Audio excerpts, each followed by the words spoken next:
Okay, good day everyone. Good day guys. Good day everyone. Ito po ang iyong Teachers Dennis Vlog para sa bagong kaalaman. Kapag may kaalaman, palaging lamang. Okay, dito po sa Bulua Central School, gumagawa po tayo ng roof maintenance, kasali na ang inspection, kasali na rin ang debris removal, gutter cleaning, at mold removal. Bakit po pa kailangan ito? Dahil umuulan ngayon, dahil panahon na ng pag-uulan or umuulan. Yung mga nag-create po yun ng pagbara at saka masisira ang ating roof sa building. Kaya dito sa Bulua Central School, gumagawa kami ng roof cleaning and maintenance. Ipapakita ko sa inyo ang aming ginagawa guys at pagkatapos. Okay? Ito ipapakita ko. Go, go, go guys! Bulua Central School roof maintenance.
salamat sa panonood sa ating roof maintenance.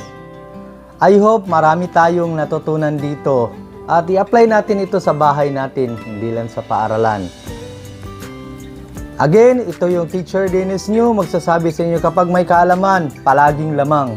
Please like, share, subscribe, and click the notification bell para updated po kayo sa mga bago nating mga video. Once again, thank you. This is your Teacher Dennis Vlog. Good day everyone and God be the glory!